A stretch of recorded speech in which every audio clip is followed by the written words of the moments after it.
Bonsoir la famille, bande de sur maman, c'est TV officiel. Voilà bande de connaissances, nos vidéos, les vidéos moko ya kala tant Diani Faye ayaki na Europe na mboka ya France. Diani Faye azalaki marié, bato o bayebaki.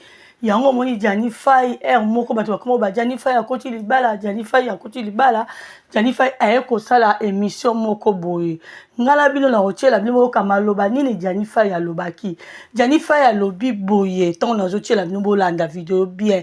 Yé aza marié na madame Sylvie Faye. Soki akufi mukolango bozwa Sylvie boche pembeni ya mbetuni maloba mowe ngala bino tolanda ndoka te maloba oyo alobaki etikala na kati ya réseaux sociaux yango wana la brine azalaki kobanga soki napesi Diani Faye mukanda akokende na ye Kinshasa kobala mao ou bien kobala Sylvie Faye parce que Diani Faye azalaki marié na commune ya Limete bino moko bolanda maloba ya Mouwei. Merci. Bye. Voilà, merci.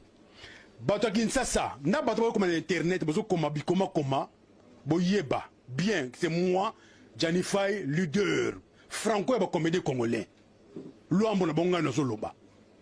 Nasa na Alliance Mousapi, le célèbre journaliste Adi Londele et Popol Mukele Botala. Au moment où il s'appelle une alliance, boys alliance. Alliance Oyo, na bala, na Kinshasa, na Potote, na Kinshasa, na commune à Limete. Et ma femme, elle s'appelle Sylvie Faye. Mais moi, je suis na bala na Kinshasa. Na commune comme oh ya la tanga peto. Na commune à Limete. Elle s'appelle Sylvie Faye. OK. Na commune à Limete ça va bien. Comme on a Sylvie Faye. Oh elle tanga le pété oyo. Aza Muswahili. Atanga na yese kisangani. Asisi ba classe na ye. Donc on a donc finaliste.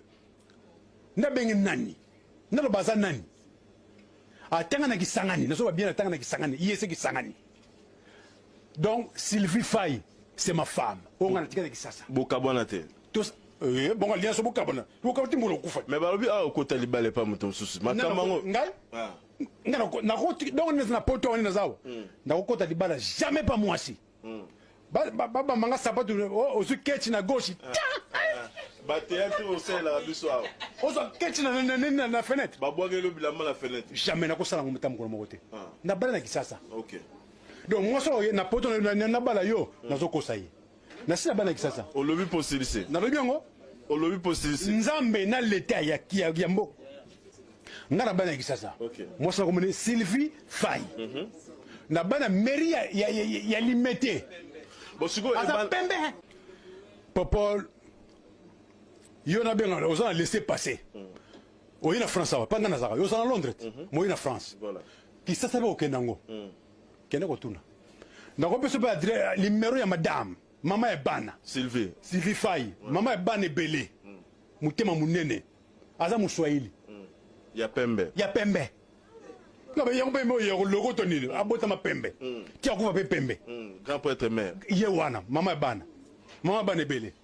Ndalo banini. Donc ce que maramunyo so oyo bazolo ba isa lokuta siko awa comme maman Sylvie azana kin non? Oui, anakin. Awa nde la brine.